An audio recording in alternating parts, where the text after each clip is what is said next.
Terima kasih Anda masih menyaksikan Kompas Petang, Saudara. Kabid Humas Polda Metro Jaya, Kombes Ada Ari mengonfirmasi kehadiran Rismon Sianipar ke Polda Metro Jaya untuk pemeriksaan sebagai saksi dalam kasus tudingan ijazah palsu Joko Widodo. Ada Ari menyebut RS masih dalam proses pemeriksaan untuk pengambilan keterangan dan klarifikasi terkait tudingan ijazah palsu Joko Widodo. Rismon diperiksa penyidik Subdit Kamnek di Treskrimum Polda Metro Jaya sejak pukul 10:20 pagi tadi. Rismon Sianipar menjadi salah satu pihak yang dilaporkan Jokowi atas pencemaran nama baik.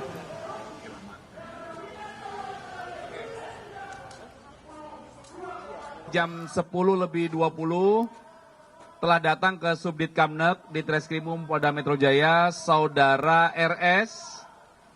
Yang selanjutnya saat ini masih berlangsung proses pengambilan keterangan dalam rangka klarifikasi di tahap penyelidikan kasus tersebut. Ya, hari ini hanya satu.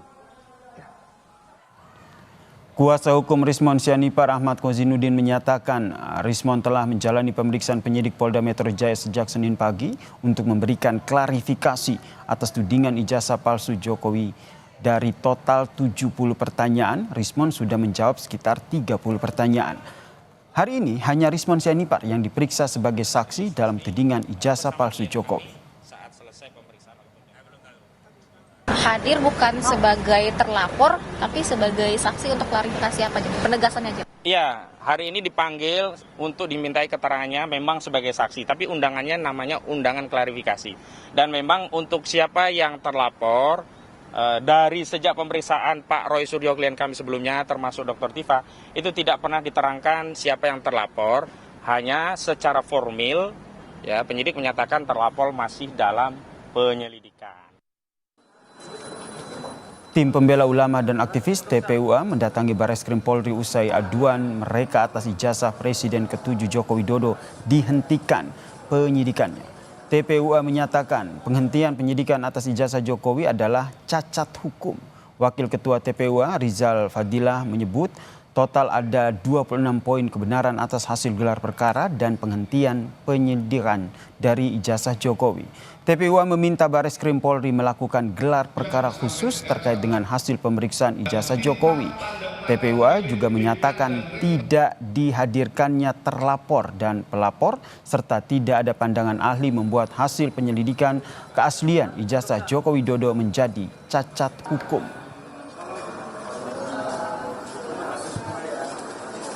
Penghentian penyidikan dan gelar perkara yang lalu yang dilakukan oleh Barreskrim itu cacat hukum, gitu ya. Kenapa? Karena tidak menghadirkan pelapor dan terlapor. Skripsinya Joko Widodo dengan hanya meraba cekung. Saya kira itu simpel sekali. Itu tidak masuk kategori scientific crime investigation. Informasi terkini terkait dengan pemeriksaan Rismon Sianipar di Polda Metro Jaya. Kita tanyakan langsung kepada jurnalis Kompas TV Suara Azani dan juru kamera Zamzari. Selamat petang, Suara. Apakah Rismon Sianipar hingga hari ini masih menjalani pemeriksaan dan apa saja yang ditanyakan penyidik dalam pemeriksaan ini?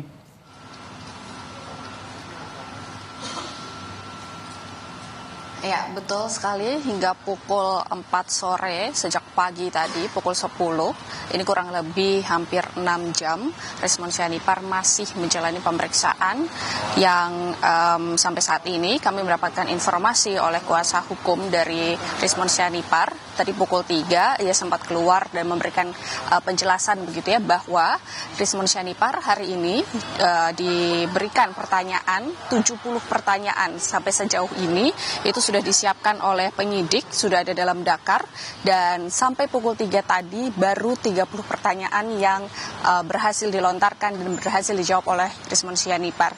Dan memang sempat dikatakan oleh kuasa hukum Rismon Sianipar, ini sempat ada pertanyaan-pertanyaan yang memang tidak dijawab karena merasa tidak relevan dengan adanya klarifikasi yang diperlukan oleh Polda Metro Jaya.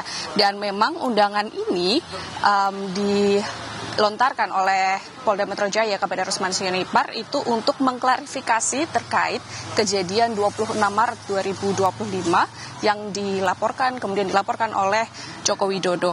Dan juga yang tadi dikatakan pertanyaan-pertanyaan ini memang beberapa pertanyaan tidak dialami secara langsung, tidak dirasakan dan tidak ada di TKP Rusman Sianipar saat video yang dilaporkan oleh Joko Widodo di Polda Metro Jaya. Dan saat itu maka dari itu Rusman Sianipar tidak memberikan jawaban atas dari pertanyaan-pertanyaan yang dilontarkan oleh Polda Metro Jaya sampai saat ini.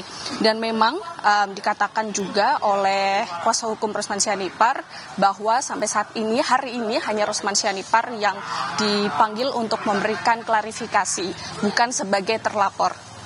Yasir. Selain Rismon, siapa lagi yang diperiksa terkait dengan kasus ini?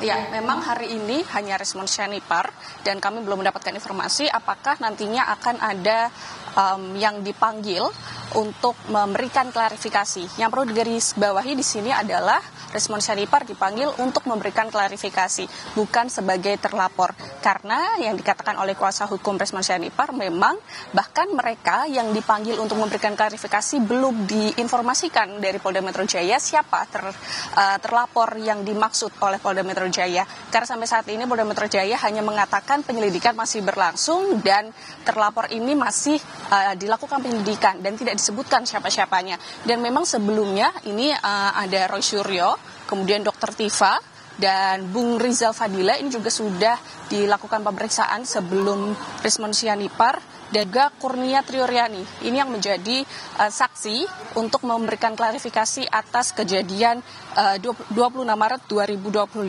yang dilaporkan oleh Joko Widodo terkait pencemaran nama baik. Dan khusus untuk Egy Sujana, ini memang memberikan kuasa kepada tim advokasi yang sama oleh Roy Suryo dengan Rusman Sianipar, tetapi berhalangan untuk diperiksa juga karena kondisinya saat ini sedang sakit. Dan kemungkinan besar ini Egy Sujana akan diperiksa ketika nanti kondisinya sudah membaik. Dan memang hari ini dipanggil Rusman Sianipar sebagai saksi, bukan sebagai terlapor.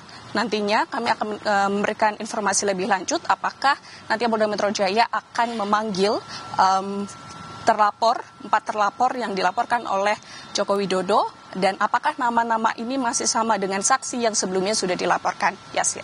Terima kasih Suara Zan atas informasinya terkait dengan polisi periksa Rusman Sianipar terkait dengan kasus ijazah Jokowi. Saudara, Badan Eksekutif Keluarga Mahasiswa Universitas Gadjah Mada Yogyakarta menyatakan Mosi tidak percaya kepada rektornya, Ova Emilia. Mosi tidak percaya dinyatakan BEM KM UGM karena kampus diduga tidak berpihak kepada rakyat, tetapi kepentingan penguasa. Ketua BEM KM UGM, Tio Ardianto menyatakan Mosi tidak percaya kepada Rektor UGM untuk mengembalikan marwah kampus UGM sebagai kampus kerakyatan. Mosi tak percaya kepada Rektor tidak akan dicabut karena ketidakpercayaan BEM KM UGM. Pihak Rektorat UGM hingga sore ini belum memberikan tanggapan atas mosi tidak percaya yang dilayangkan BEM. Kami mencintai Indonesia dan mencintai Universitas Gadjah Mada. Mosi tidak percaya kepada rektor, kami layangkan untuk mengembalikan marwah UGM sebagai kampus kerakyatan, yang artinya harus berpihak semata-mata pada kepentingan rakyat dan bukan kepentingan penguasa. Rektor justru menjawab dengan berdalih bahwa kampus tidak selayaknya melawan pemerintah dengan cara melayangkan mosi tidak percaya dan kemudian menyetarakan keberpihakannya dengan diskusi-diskusi kritis.